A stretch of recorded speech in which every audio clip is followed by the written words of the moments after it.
Hey everyone, back at it here. We're mixing down this kind of IDM breakbeat track and we're moving on to dynamics processing. So let's check out where we're at on the tune and then we'll see where it takes us.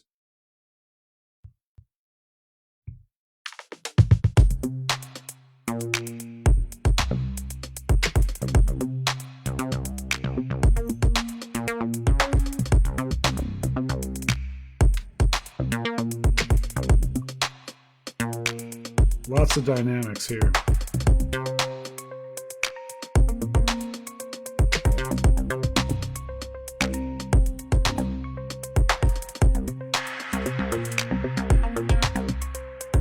For sure.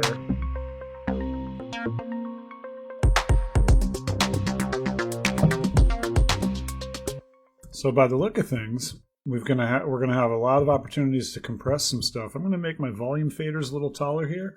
And the first thing I want to point out is, again, once you can see the whole mixer, you can use your ears to decide what sounds could use some compression if you have some experience. Otherwise, a really great way to learn about this is just looking at the volume meters.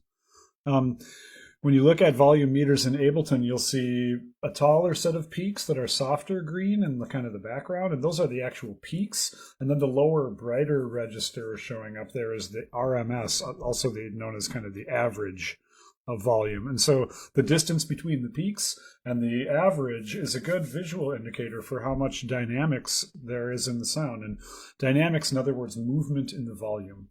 And what compression really is going to do, as you probably learned in previous lessons, is pushes down the peaks. In other words, decreases the overall distance in volume from the quietest to the loudest part of the sound, therefore giving you the ability to turn the whole thing up. In mixing, though, in dynamics processing, we do a couple different compressor techniques, including sidechaining, which is expansion, in other words, increasing the dynamic range. So let's start by looking at our meter bridge here and just listen to that groove where we last left off. And I think I'll expand my little arrangement overview and jump us back in right where those maracas start. And we'll watch our meters bounce. You can see it on the master, too, how much distance there is from the peaks to the average.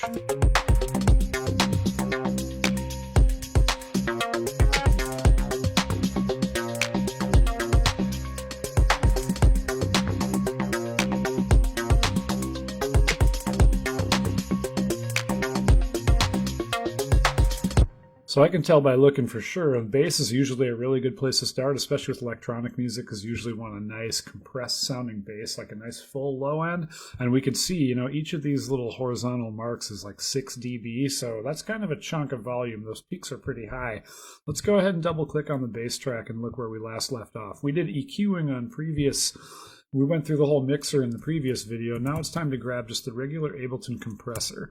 There's a couple different compressors in Live, but we're just going to use the regular compressor because it's the transparent one that doesn't introduce any distortion or noise. First thing we're going to do is we're going to pull down the threshold to push down those peaks just like you learned in previous levels. But we're going to then add ratio to decide how much compression is going to be happening.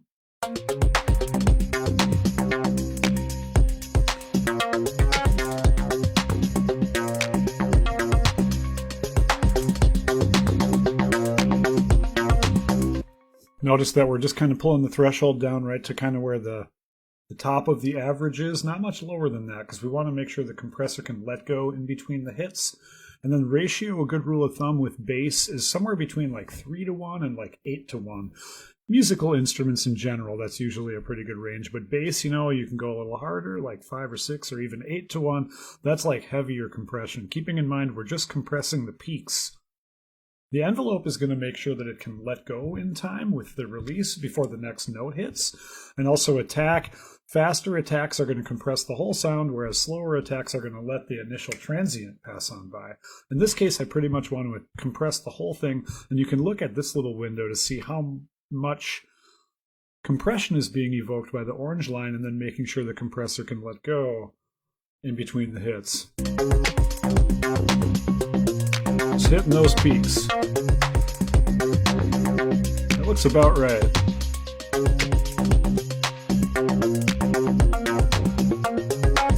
Awesome. So that's sounding really good. For the next method I'm going to demonstrate, and if this is peaking compression, The next thing we're going to demonstrate is RMS compression. And many wise producers have said, instead of over compressing a sound with one compressor, just finesse it a little and grab a second compressor to throw on there, especially with, again, electronic music.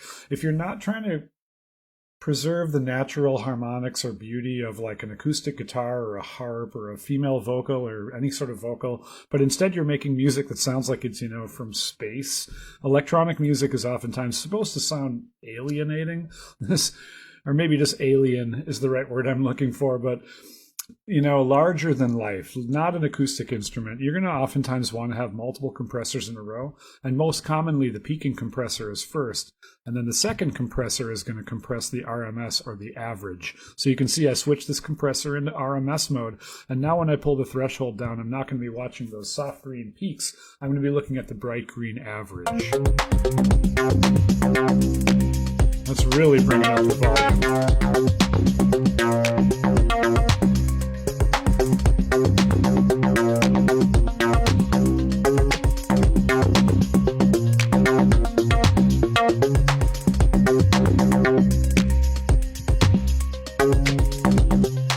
Again, I'm making sure it can let go in between the hits. It's kind of having a hard time. I pull up that threshold just a touch.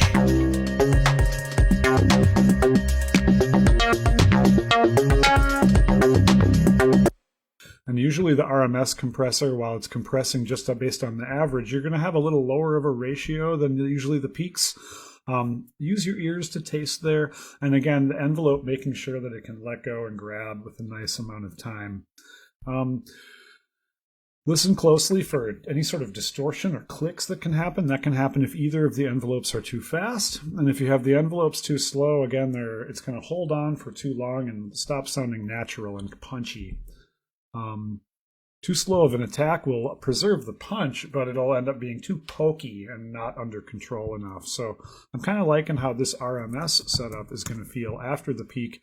This is a really common bass EQ. In fact, so is this, by having a roll off on the sub bass, especially if it's a synthesizer bass or a microphone bass, I guess they're going to end up having a lot of low end. So by trimming that off and then pushing down the peaks and then squeezing the RMS, we've got a nice controlled dynamic.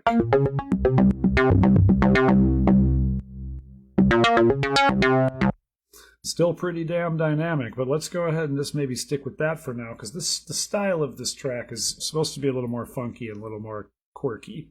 So for the third style of compression I'll mention, indeed, we're going to put it right on this track. This is going to be that expansion I was talking about. In other words, adding dynamics to the sound based on the volume of a different sound in the mixer, in particular the kick drum. So if I just solo that, we can listen to these together, and I can turn on side chaining, and I can take audio from the drum kit. Second drop down, I'm just going to choose, let's just have it be the whole drum kit to start off.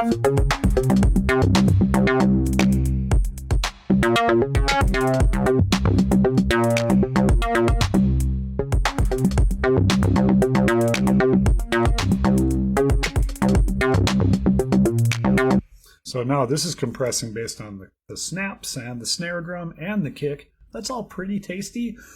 But if I wanted to control what was actually triggering the sidechain, I could either choose the individual sound here, or I could filter it. I think I'm going to actually just choose the kick drum, and I'm going to choose pre-effects. That's pretty common. Because now look, if I just soloed just the bass track, and I put on this little monitor switch, I'll be able to hear this tiny little unprocessed kick drum. And I can drive it really hard. It's nice to have the pre-effects, because the effects on the kit, and especially the kick drum, are usually going to compress that too. And we don't want this big saturated kick trying to trigger our sidechain. It's best to have a little soft pokey guy and then just give it a little extra drive. That's going to help it kind of be a quick attack and release for that sidechain trigger. In addition to that, if the sub bass of the kick is ringing too hard, you can even filter it with a high pass or a band pass filter. Like, let's pull this up to like 500 and juice this.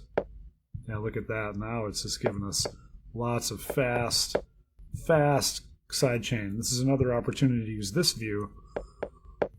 Again, just making sure that that'll let go in between the hits. Look at that. That is just wicked slamming. Now let's take it out of monitor and listen to that bass.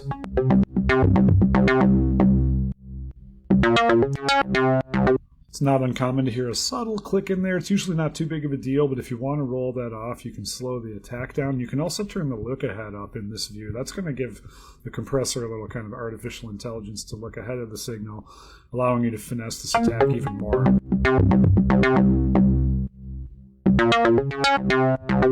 Let's listen to that with the kick.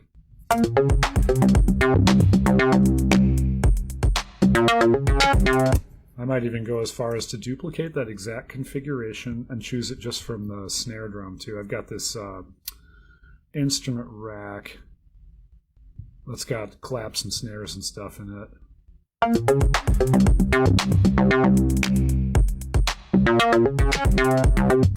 Now I can turn that bass down in the mix a little bit. Let's hear it all together.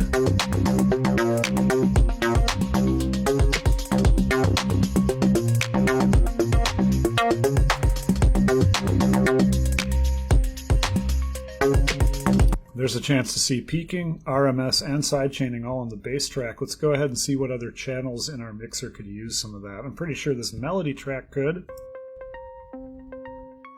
Even if it's just a tiny bit, we can put a little bit of peaking compression on there, and then maybe a sidechain right after it.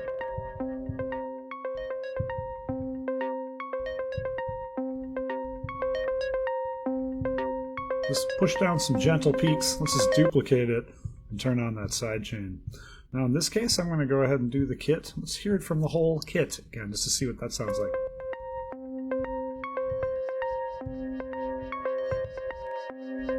Usually sidechaining gets a pretty heavy ratio. Make sure it can let go. That's pretty cool, I like that.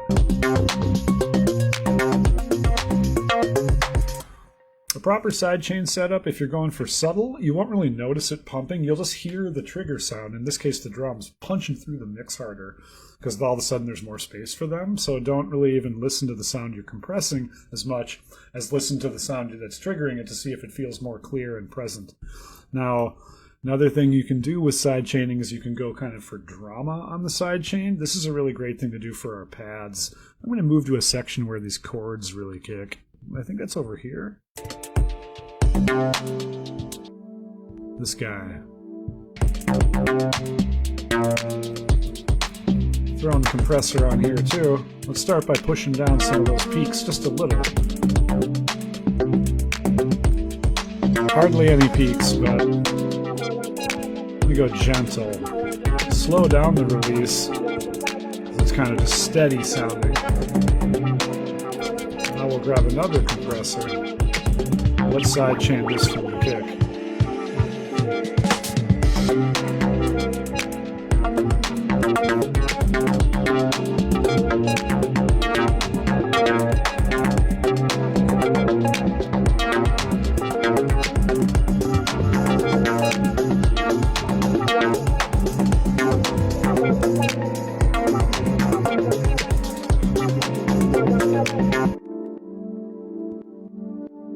So now in this case, if we wanted to get a more dramatic sidechain effect, we could slow the release down.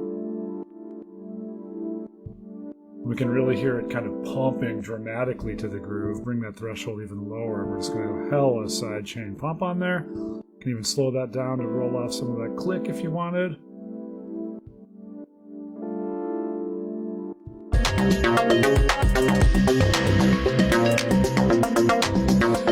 Before I go optimizing my storage, I'll say goodbye with that, and we'll move on in our next video looking at timbre and spatialization processing. Looking forward to it. See you then.